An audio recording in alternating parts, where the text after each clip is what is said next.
ყულევის ნავთობგადამუშავებელი ქარხნის მფლობელი კომპანია Black Sea Petroleum აცხადებს, რომ 20-დან 30 აგვისტომდე პერიოდში ლიბიური წარმოშობის ნედლ ნავთობს მიიღებენ. ამის შესახებ კომპანიის ვებგვერდზე განთავსებულ განცხადებაში ენათქვამი, სადაც ნედლი ნავთობის მიწოდების დივერსიფიკაციისთვის უკვე გადადგმული და დაგეგმილი ნაბიჯები აღწერილი. განცხადების თანახმად 2026 წლის 3 ივლისს Black Sea Petroleum-სა და საერთაშორისო სავაჭრო კომპანიას შორის გაფორმებული ნედლი ნავთობის მიწოდების ხელშეკრულების ფარგლებში 20-დან 30 აგვისტომდე პერიოდში ყულევის ნავთობგადამუშავებელი ქარხანა ლიბიური წარმოშობის ნედლ ნავთობს მიიღებს. ხელშეკრულება ძალაში 2027 წლის ბოლომდე და ითვალისწინებს ვადის გახანგრძლივების შესაძლებლობას. ასევე კომპანიაში აბომბე, რომ ყულევის ნავთობგადამუშავებელმა საწარმომ ივლისის დასაწყისში დაიწყო ყაზახური წარმოშობის ნედლი ნავთობის გადამუშავება, რაც აგვისტოს თვეშიც გაგრძელდება. უმნიშვნელოვანესი ნაბიჯები გადაიდგა ტერორიზმის წინააღმდეგ ბრძოლის მიმართულებით. პრევენციული ღონისძიებების შედეგად ჩვენ არაერთი საფრთხე ავიცილეთ თავიდან. ამის შესახებ საქართველოს პრემიერ-მინისტრმა ირაკლი კობახიძემ სახელმწიფო უსაფრთხოების სამსახურის დაარსების 11 წლისადმი მიზღვნილ ღონისძიებაზე სიტყვით გამოსვლისას განაცხადა. კობახიძის თქმით, ეროვნული უსაფრთხოება განუყოფელი ნაწილია ანტიკორუფციული ღონისძიებებისა. მისივე თქმით, ქვეყნის დემოკრატიული და ეკონომიკური განვითარებისა და წინსვლის უმთავრესი ფუნდამენტი მშვიდობა და სტაბილურობა, რაც სწორედ სახელმწიფო უსაფრთხოების სამსახურის თითოეული თანამშრომლის ყოველდღიურ ძალისხმევას ეფუძნება. გილოცავთ 11 წლის იუბილეს. ეროვნული უსაფრთხოება არის ის ფუნდამენტი, რომელზეც დგას ჩვენი სახელმწიფოს სუვერენიტეტი, სტაბილურობა და დემოკრატიული განვითარება. ის, რომ დღეს საქართველო ინარჩუნებს დამოუკიდებლობას, მშვიდობას და უსაფრთხოებას, უპირველესად თქვენი ყოველდღიური თავდადებული შრომის, პატიოსანი მსახურებისა და მაღალი პროფესიონალიზმის დამსახურებაა.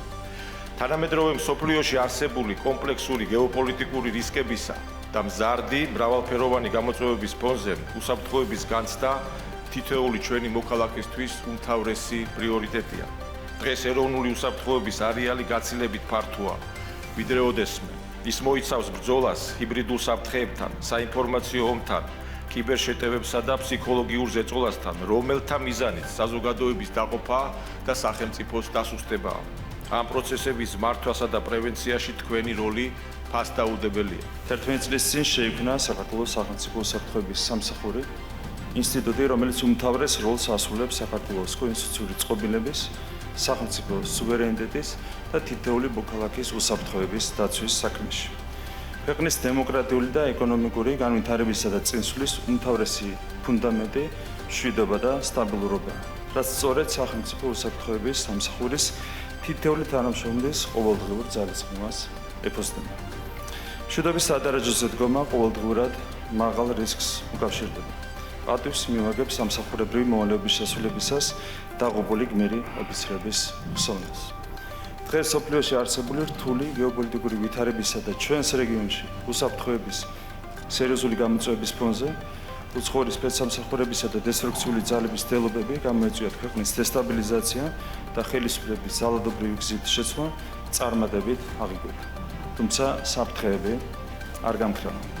ეროვნული უსაფრთხოების განუყოფელი ნაწილია ანტიკორუფციული ღონისძიებები. ამ მიმართულებით აქტიური მუშაობის შედეგებს ჩვენი საზოგადოება ყოველდღიურად ხედავს. ჩვენ მომავალშიც შეურიგებელი ვიქნებით ნებისმიერი სახის კორუფციულ დანაშაულთან და კანონის წინაშე ყველა უმკაცრესად აგებს პასუხს. განათლების, მეცნიერებისა და ახალგაზრდობის მინისტრის გივი მიქანაძის განცხადებით 100%-იანი დაფინანსების მისაღებად საჭირო არ არის მაღალი აკადემიური მოსწრება, არამედ თითოეულ საგანში მინიმალური ზღვის გადალახვა, რაც 51 ქულის მიღებას გულისხმობს. მან ამის შესახებ ჟურნალისტებთან განაცხადა. მინისტრმა ასევე განმარტა, თუ რა მოდელით დააფინანსებს სახელმწიფო სტუდენტებს სექტემბრიდან. გივი მიქანაძე აცხადებს, რომ პირველი 2 სემესტრის განმავლობაში სახელმწიფო უნივერსიტეტის ყველა სტუდენტი სრულად დაფინანსდება, თუმცა ამ 2 სემესტრის განმავლობაში მათ მიიღონ დადგენილი კრედიტების მინიმუმ 80%, რომ მესამე სემესტრში 100%-იანი დაფინანსება შეინარჩუნა. მისივე თქმით, იმ შემთხვევაში, თუ სტუდენტი კრედიტების 80%-ს ვერ დააგროვებს, სახელმწიფო მაინც შემოდის თანადაფინანსებაში და შემდეგი სემესტრისთვის სწავლის გადასახადის 50% მაინც დაფინანსდება.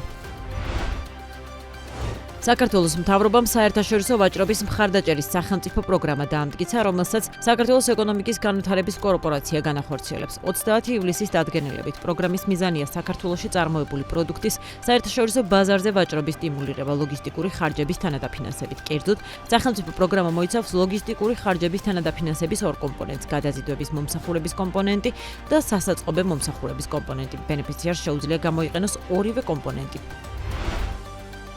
საქართველოს რკინიგზამ აზიის განვითარების ბანკის მხარდაჭერით 10 ახალი სამგზავრო ელექტრომატარებლის შესაძენად საერთაშორისო ბაზრის კვლევა გამოაცხადა. პროექტის ფარგლებში დაგეგმილია 10 თანამედროვე ელექტრომატარებლის შეძენა და ექსპლუატაციაში მიღება. უწყება წერს, რომ ბაზრის კვლევაში მონაწილეობის მისაღებად მოწვეული არიან აზიის განვითარების ბანკის წევრი ქვეყნებიდან მოძრავი შემადგენლობის მწარმოებელი ადგილობრივი და საერთაშორისო კომპანიები. საქართველოს რკინიგზის ინფორმაციით კვლევის მიზანია პოტენციური მიმწოდებლებისთვის პროექტის მასშტაბისა და შესყიდვის სავარაუდო სტრატეგიის გაცნობა, ასევე ბაზრის შესაძლებლობების ტექნიკური და საკვალიფიკაციო მოთხოვნების მიწოდების ვადებისა და შესყიდვის პირობების შესახებ დარგის წარმომადგენელთა მოსაზრებების მიღება. მიღებული ინფორმაცია გამოყენებული იქნება შესყიდვის სტრატეგიისა და სატენდერო პირობების საბოლოო ჩამოსაყალიბებლად.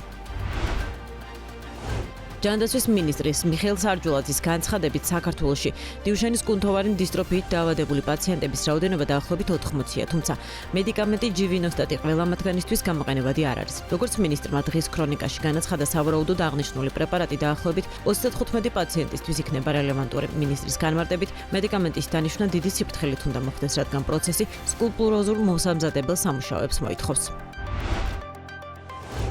რეგიონული განვითარების დეცენტრალიზაციის გარეშე შეუძლებელია, როდესაც ვლაპარაკობთ, რომ გვინდა გვქონდეს კარგი ქვეყანა, ეს ვერ იქნება კარგი ქვეყანა, როდესაც თბილისისა და ბათუმის გარდა არაფერი ვითარდება. ამის შესახებ BMG-თან ანალიტიკოსი გიორგი მელაშვილი საუბრობს. მისი თქმით, დეცენტრალიზაციის გარეშე რეგიონები ვერ განვითარდება, რაც ადგილობრივი თვითმმართველობებისთვის ძალაუფლების ქონებისა და რესურსების გადაცემას გულისხმობს. მისივე შეფასებით საყურადღებოა ეგრეთ წოდებული ჯინის რეიტინგი, რომელიც რეგიონებს შორის ეკონომიკურ უთანასწორობას ზომავს. მისივე განმარტებით ამ მაჩვენებლით საქართველოს ევროპაში ბოლო ადგილზეა.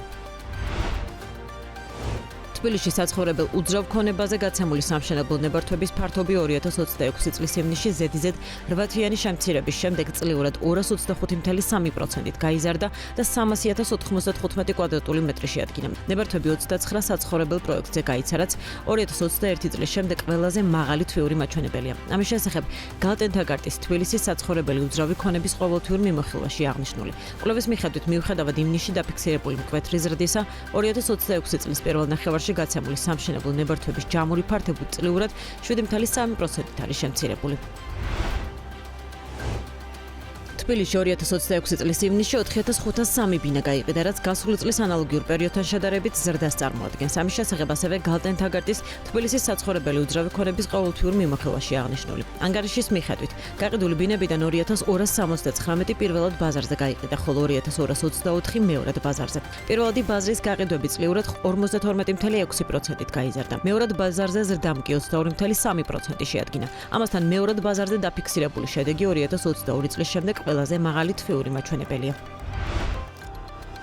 თბილისში მეველეს ქუჩა 17-ში მდებარე სახელმწიფო ქონება 2369 კვადრატული მეტრი. არასასოფლო სამეურნეო დანიშნულების მიწის ნაკვეთი და მასზე განთავსებული შენობა ნაგებობები აუქციონზე იყიდება. საწყისი საპრივატიზებო ფასი 2.187.000 ლარია. ვაჭრობის ბიჯია 5.000 ლარი, ხოლო საგარანტიო თანხა 218.700 ლარი. ელექტრონულ აუქციონს ახლავს რამდენიმე შენიშვნა. კერძოდ, საპრივატიზებო ობიექტს იყენებენ პირები, მათ შორის საცხოვრებელი მიზნებისთვის მართლზომიერი ფლობის დამადასტურებელი დოკუმენტის გარეშე. საპრივატიზებო ობიექტზე განთავსებული მოძრავი ქონება არ წარმოადგენს პრივატიზების საგანს. საპრივატიზებო უძრავი ქონება მდებარეობს სასაფლაოების სანიტარული დაცვის არეალში. საპრივატიზებო უძრავი ქონების მცირე ნაწილი ხვდება წყალარინების ქსელის შეზღუდვის არეში. აუქციონი 30 ივლისს გამოცხადდა და 13 აგვისტოს დროს დასრულდება. FAO საქართველოს გარემოს დაცვისა და სოფლის მეურნეობის სამინისტროსთან თანამშრომლობით ხელოვნური ინტელექტის ინსტრუმენტს ქმნის, რომელიც ადგილობრივი მსხვილფეხა რქოსანი პირუტყვის ჯიშების იდენტიფიკაციასა და დაცვას მოემსახურება. კერძოდ, გაეროს სურსათისა და სოფლის მეურნეობის ორგანიზაციამ თბილისში დაინტერესებული მხარეების შეკრიბა ცხოველური გენეტიკური რესურსების შესახებ გამართულ სემინარზე. აღნიშნულ შეხვედრას საველე ვიზიტები მოჰყვა საქართველოს მთიან რაიონებში, სადაც FAO-ს გუნდმა მონაცემები შეაგროვა ქვეყანაში ადგილობრივი მსხვილფეხა რქოსანი პირუტყვის ჯიშების დაცვის მიზნით, რაც უფრო ფართო ხმების ნაწილია, რომელიც ხელოვნური ინტელექტის დახმარებით ჯიშის იდენტიფიკაციის ახალი ინსტრუმენტის შემუშავებას მოიცავს.